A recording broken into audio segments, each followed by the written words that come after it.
What up, everyone? My name is Chris. This is Wheelhouse Trading, and welcome to the Wheelhouse. So I hope everybody is doing good. Hope everybody had a good week. And I wanted to make a video today about things going on in the world. And I know everybody knows about specific things, and that's what everybody's talking about. But there's some other things that we need to be aware of that I'm going to go over in this video. But before I do, if you're new to this channel, please subscribe, and everybody else, like the video and select all if you haven't, and make a comment. Make a comment about the things I'm going to talk about in this video. In addition, if you go into the description below, I have a link to Webull. If you want to set up Webull, which is what you see in front of you right here, then. Right now they are giving $9,600 in free stocks for using my link. Now, it doesn't mean you're going to get $9,600 in stocks, but you could get up to that. I just had I don't know, one or two people must have done it, and I just got 20 free shares of different random stuff. I have gotten a share of Facebook. I have gotten a full share of Apple. I have not received a fractional share of Amazon. However, there is Amazon on my account in the generator.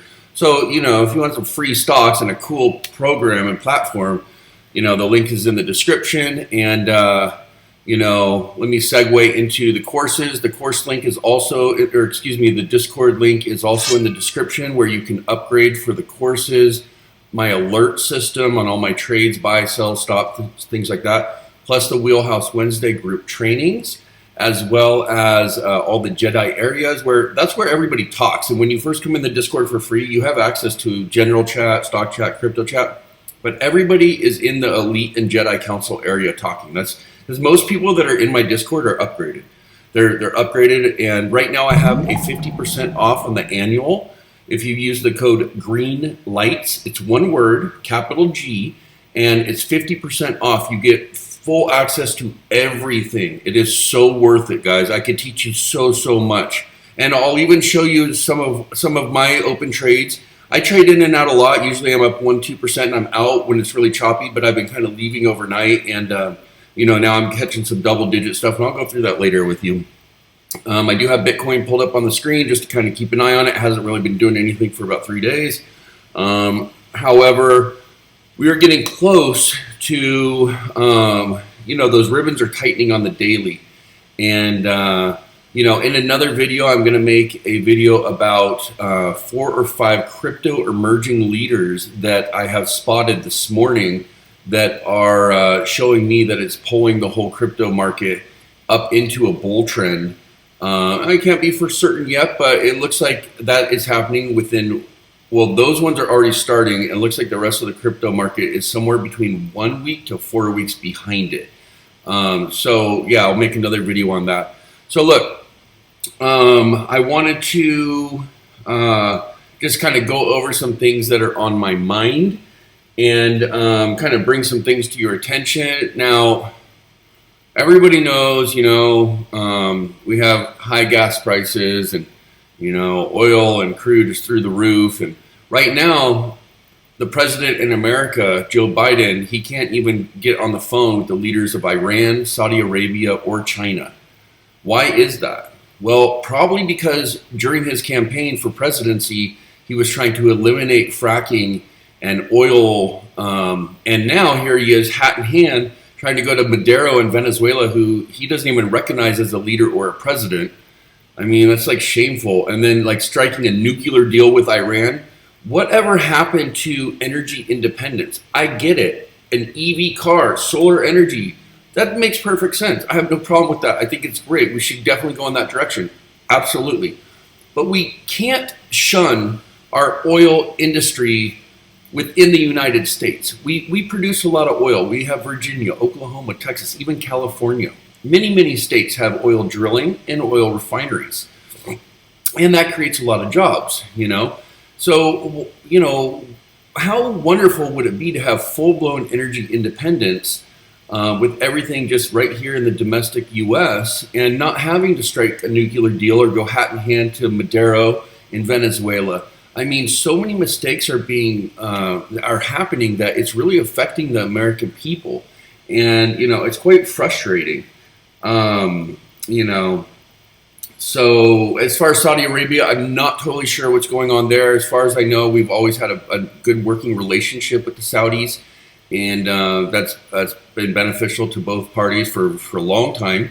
And they're an ally, so I'm not really sure what's going on there. But yeah, I mean, nobody's taking his calls, and nobody wants to give him the time of day because I mean, he's so hell bent on the Green New Deal, which I like a lot of it. I'm not talking bad about that, but you can't go against the oil industry that for hundreds of years or 100+ years, more than that, has been a staple and an economic driver in the United States. Okay. And energy independence is a phenomenal thing, and we can actually achieve it with the resources on the land of the United States. So I don't know, it's frustrating. Obviously, when we import gas or we do sanctions or an oil embargo, it's going to make oil and energy prices go up, and that's not going to stop, guys. Just so you know, like that's not something that's going to stop right away. They just did an embargo. They just did sanctions, and the prices of crude and energy, coal and certain commodities are going up, and that just started. That could go on for a long time. The energy thing could rally for years from this point. It could be a serious bull run amongst a total bear run. Okay? Remember, when oil and energy go up, it usually, we're in an inflationary environment and equities will suffer, stocks. Okay?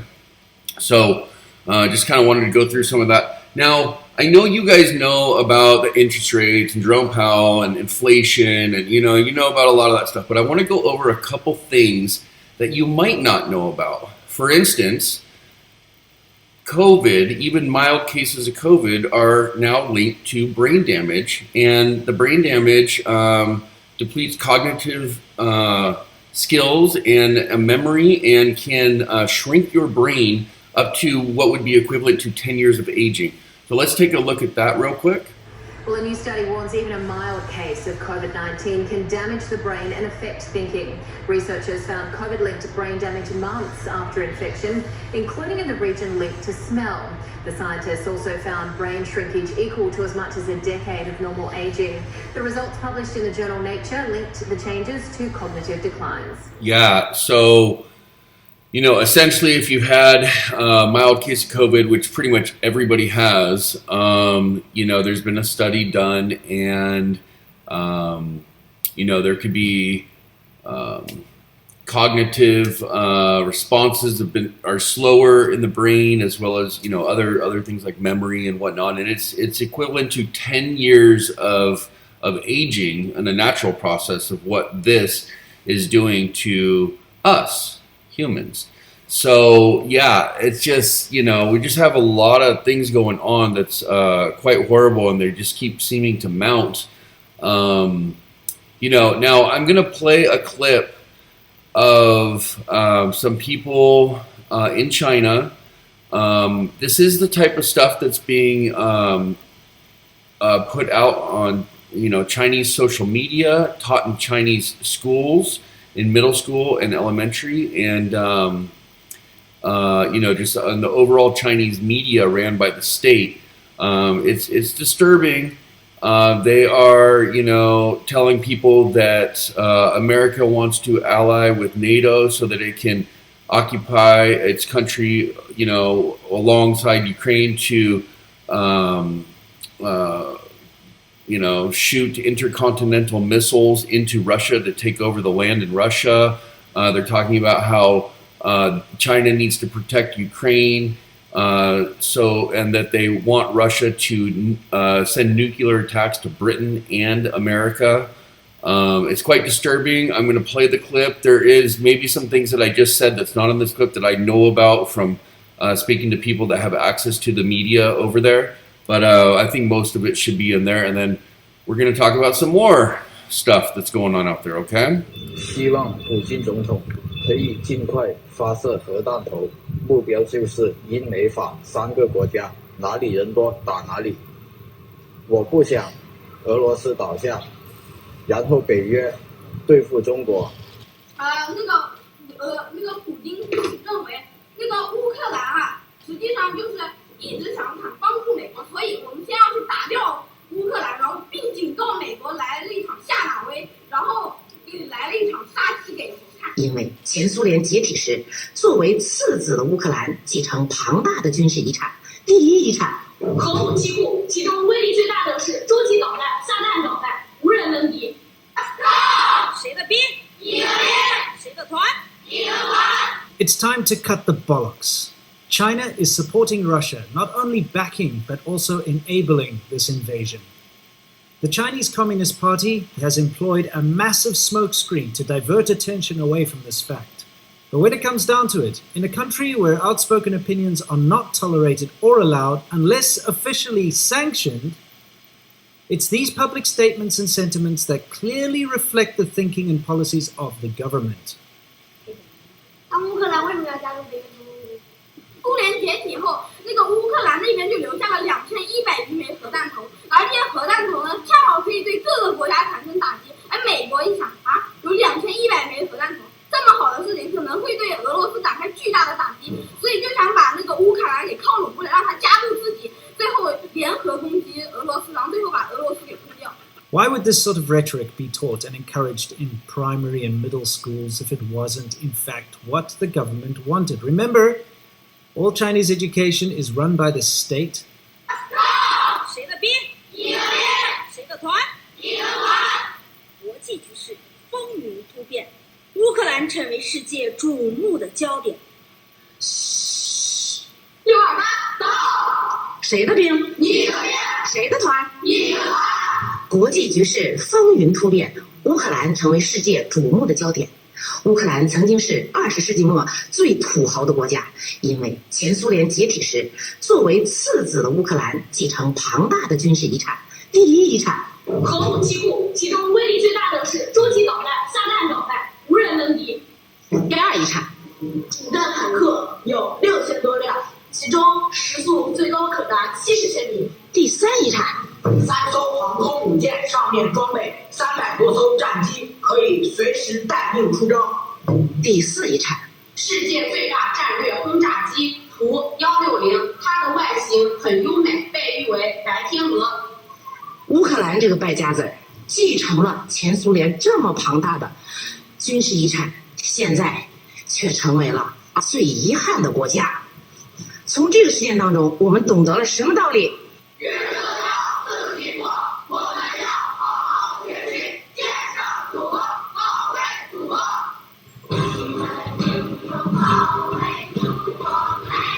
Okay, so yeah, that's what they're showing. That's what they're talking about on social media, regular media, and teaching in the schools in China. And if you know the way that like economies work and the world works and world reserve currency works, and like how world orders change every 200 years or so, this just everything that's been happening like not week by week but over time is kind of moving towards that direction. I mean, you kind of had political and civil unrest back when Biden and Trump were campaigning against each other, right? We had all the riots. We had a crisis, a pandemic, which was intense for the whole world, of course. But strange things happen, like stay-at-home orders and overstimulating and expanding the M2 money supply, which has led us to inflation, which is a whole big conversation, which is not going away anytime soon. Like these energy prices, I mean, these can go up. This could be a full-blown bull run for years to come, even amongst a bear run that, could go on for a little while as we, dip into a recession and stagflation, possible hyperinflation. We just don't know, but it's not looking good, okay? It's looking grim.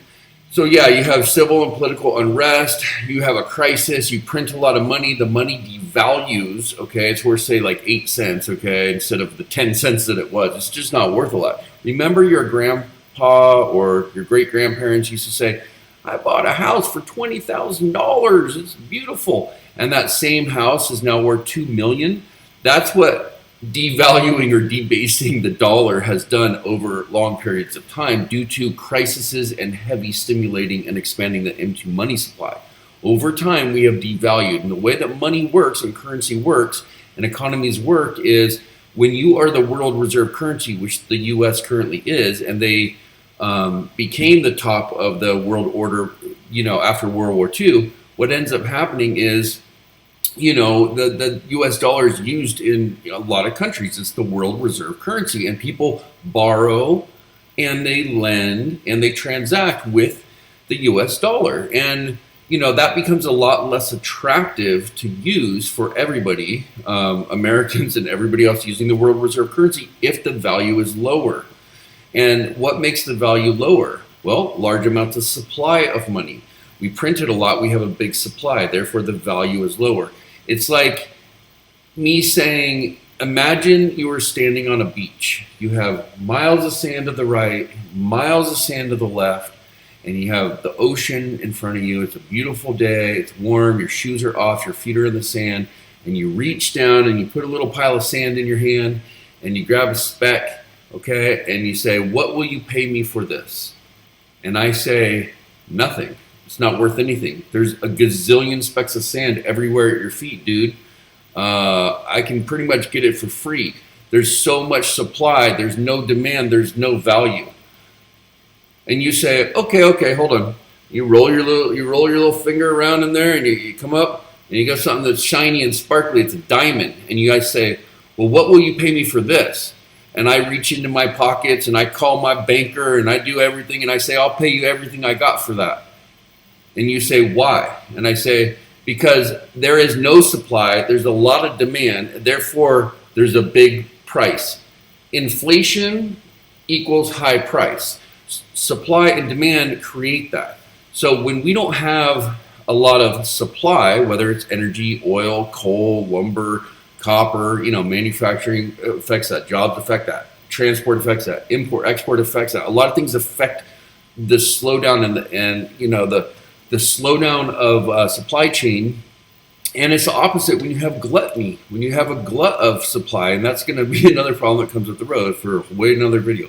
But, this situation with the oil and energy, that's not going away soon. And you have to understand it like this. If you just backtrack, okay, we just had an oil embargo, just had it. Okay, we just had sanctions. We just had a conflict begin between Russia and Ukraine. So, these have all happened recently. And if you just keep going back and back and back and back, it's all led up to this, but there has not been a lot of time so far. This is the very, very beginning of a big inflationary environment and a big run on energy and short supply commodities, okay? And when commodities go up and inflation is up, then equities suffer, okay? But equities in the stock market crashing is the least of your worries. Nuclear attacks, one bullet fires from Russia to a NATO ally country and kills a civilian or military personnel, it will be World War III, okay? And it's going to be, that's the kind of thing that could wipe out a world. So it's very, very dangerous times that we're in. A lot to think about. I don't want you to, be overly worried and freaking out. It's a safe country, but at the same time, be aware of it. And, a couple things that, have been not a little, but a lot, in my mind, very, very bad lately that Putin has done is he is, it just comes down to human rights. Okay, I saw women that were pregnant on TV, their clothes ripped, blood. He bombed and shelled a maternity ward, hospitals, a preschool. Dude, a preschool and a maternity ward? Like, what are we talking about here? But on top of that, Now, I don't know how much you guys know about thermobaric weapons, but countries have them. They're extremely dangerous. There's actually laws and rules within war about using thermobaric weapons, how to use them, how much you can use them, where you can use them. And Putin has moved in a barometric weapon into Ukraine. And what this thing does is, I'm going to read a little bit about it and show you a little bit about it. But what it does is it vaporizes and liquefies all your organs inside of your body. It's horrible, horrible way to go. I mean, this is genocide. This is a major human rights situation, and I want to show you this, guys. Okay, so here it is. Russia has confirmed use of weapon capable of vaporizing human bodies in attack on Ukraine. Okay, that's what it looks like. Okay, Russian Army TOS-1A, multiple rocket launcher and thermobaric weapon mounted on a T-72 tank. Okay. Russia has used a weapon in Ukraine capable of vaporizing human bodies, and the UK Ministry of Defense says Russia has confirmed its use. Thermobaric weapons consist of a fuel container and two separate explosive charges, with the first detonating to disperse the fuel particles and the second igniting and dispersing fuel and oxygen in the air. Okay, it creates a blast wave of extreme pressure and heat that creates a partial vacuum in an enclosed space. That makes the weapon particularly deadly for people in an enclosed space. That can cause human bodies to vaporize. The Pentagon has said that Russian mobile launchers for thermobaric weapons were spotted inside Ukraine, but could not confirm their use.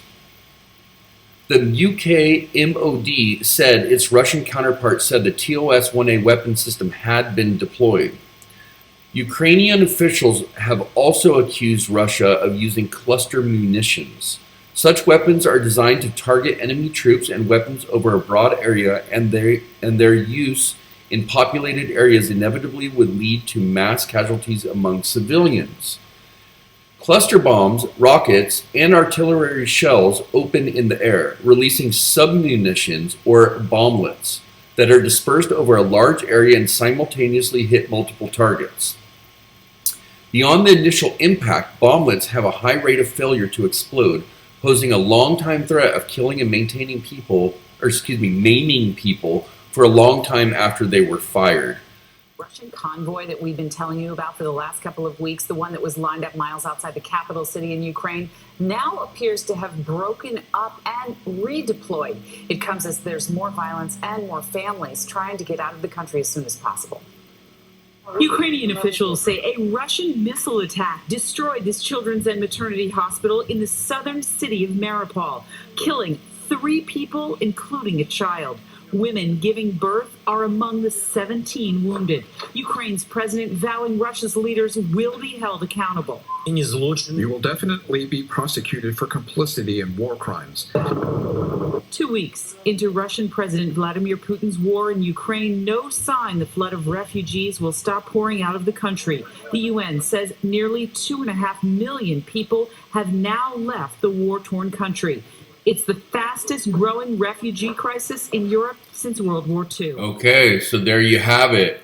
It's not just a stock market crash. We have conflict in Russia, Ukraine. We have the Chinese teaching their children and speaking all over the media and social media to nuke Britain, France, and the US or populated countries. We have civil and political unrest here in the U.S. We've had our economic crisis. We overstimulated the economy.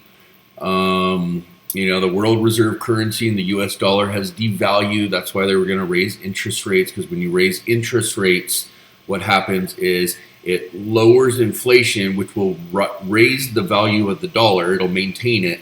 But then because the interest rates are raised, later they have a framework, because they know that they're going to crash the market and that we're going into a recession, that they have a framework to lower the rates again, which will reactivate the economy out of the recession. It's all planned out. It's the way it's going down. I mean, I've been saying it since September, October, November, lots of videos, but it's just happening faster than I thought.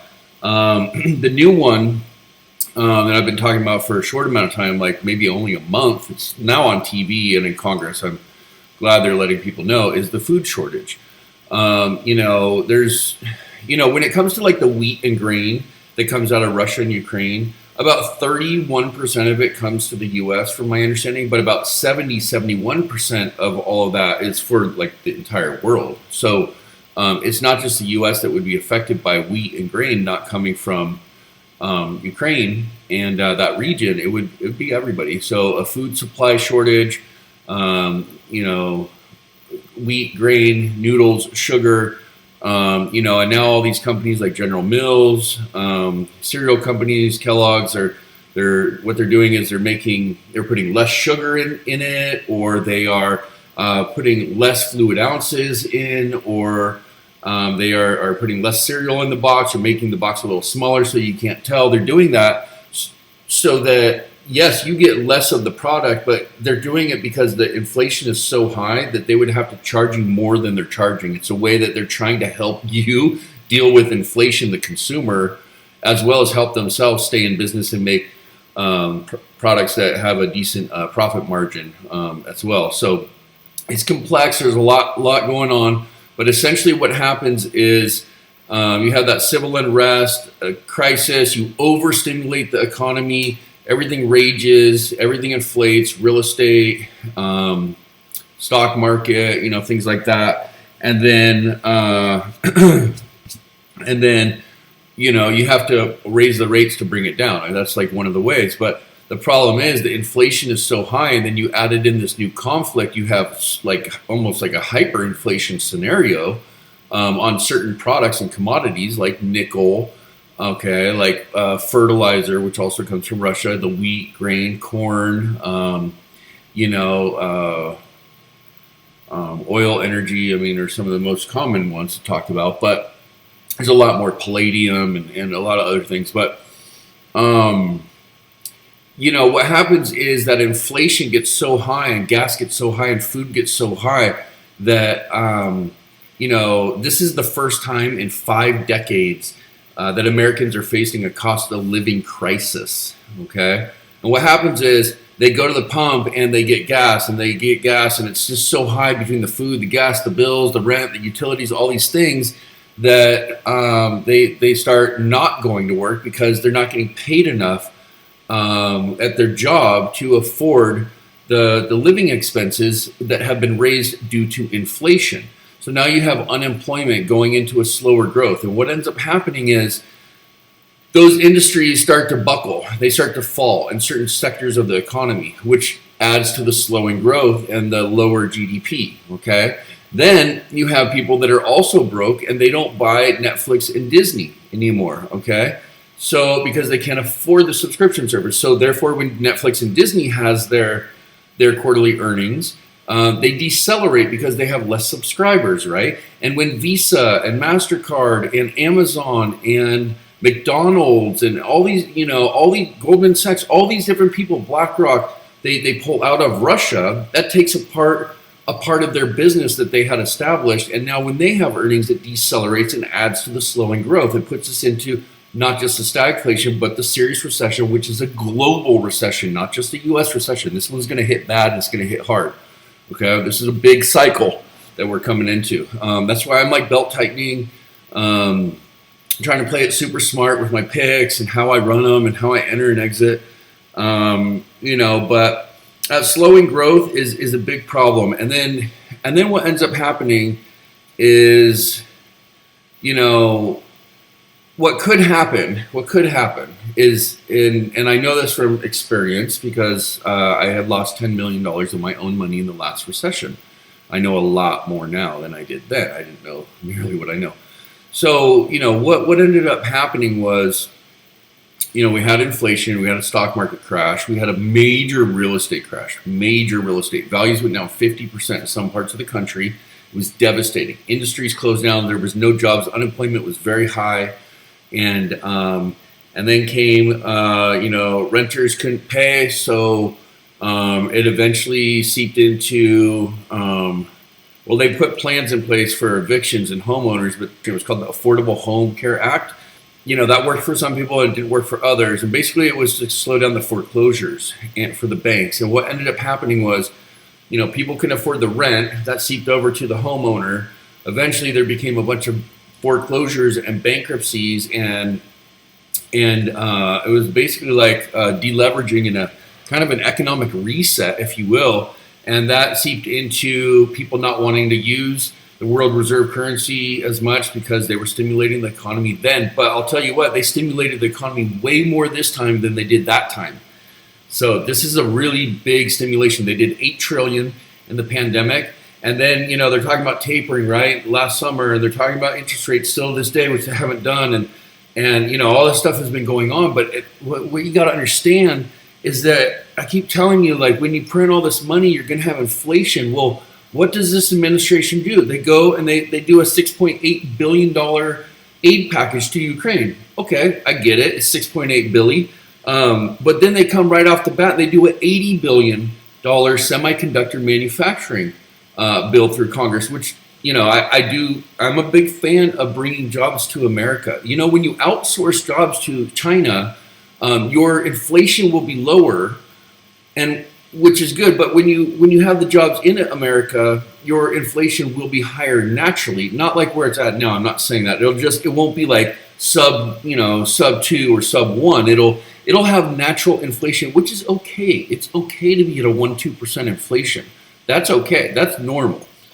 Yeah, it's okay to have a 1-2% inflation and bring jobs back here. But these spending bills they're doing now, we're going to feel the effects of inflation soon before those are built out and have all those employees and manufacturing fabrication facilities are built out and have jobs. Like these things are going to take time. So this is going to be a long, drawn-out process with the stock and equity market, with the raising of the rates, with increased inflation, a possible world conflict, between, multiple countries. It's not good when, Iran, Saudi Arabia, and China will not even take a phone call from the U.S. elected president. It's not good, guys. And it's even worse, in my opinion, that he's even going hat in hand when we could have energy independence and just deal with it here. When people are feeling it with the food supply shortage and then the rent, the utilities, and then the gas, and then they go quit their job, and it just adds to the recession. It just becomes like, I'm not saying a depression, but it just becomes really bad. And, people don't want, they can't borrow. Guidelines are very strict at the banks, and then banks will contract, their margins and what they can allocate for, for mergers, acquisitions, lending, things like that. And even though the rates are higher, it's counterproductive in an economic cycle like this with slower growth. Okay, and so it's not a thriving economy where banks will get a boon out of a higher interest rate period. It's counterproductive for the banking. And I remember in the last recession that real estate lenders and people don't even realize it now. Real estate agents and they don't even maybe know or remember, or they're just so caught up. And that's a lot of these people on TV and real estate agents, just people in the world, they forget how bad it was. They forget. And so, like if you're a loan officer or a real estate agent, there's going to be a time here in the future, not too far up the road, where they won't even lend to you. There's not going to be like things like stated income or, no income for sure. And you're going to need like that 830, 850 score, and you're going to need every single duck in a row. And I'm not talking about like 4 or 5 ducks. I'm talking like 30 ducks in a row. And they're still going to say no, because behind the scenes, they're tightening the screws, and they have to keep a reserve to back up the economy, the government that's screwing up. I mean, it's just bad. And we're sending trillions of dollars constantly over all these embassies and, personnel everywhere. And, speaking of spending packages, they just made another $1.5 trillion spending package, which does get the U.S. economy through the fiscal year with bills like the SNAP program and whatnot. But also, it's got more aid going to Ukraine and a defense package. And it's like, we keep spending, we're going to keep inflating. So I think, these tickers that I have over here, these energies and commodities, and this one I'm betting against China. Yang, it's up. they're going to continue to have a bull run during a bear run. And so that's why, like, I was watching this guy on YouTube. I don't want to say his name. He's a big channel, but he was explaining to everybody, and he was explaining that, like, if you would have bought this one stock, and it only went up so much in a few years, and that kind of sucked, But if you just kept buying and buying and buying and buying and buying and buying, all to find out that you're down 25%, after 10 years of doing this. That's the type of stuff I'm trying to keep you away from.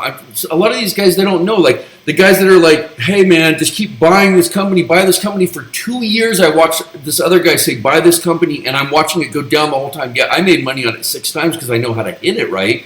He just keeps adding and adding and adding and adding to the point that it's gone down 300%. And now, just a week ago, he puts a YouTube video out saying, yeah, I'm just going to sell it and tax loss harvest. Does he have any idea the collateral damage that all these people that are hungry for information about investing and trading, does he have any idea the amount of collateral damage? Not just that one example, but there's like 50 examples from that same person, how much pain he is causing to people and their families by not knowing what he's doing.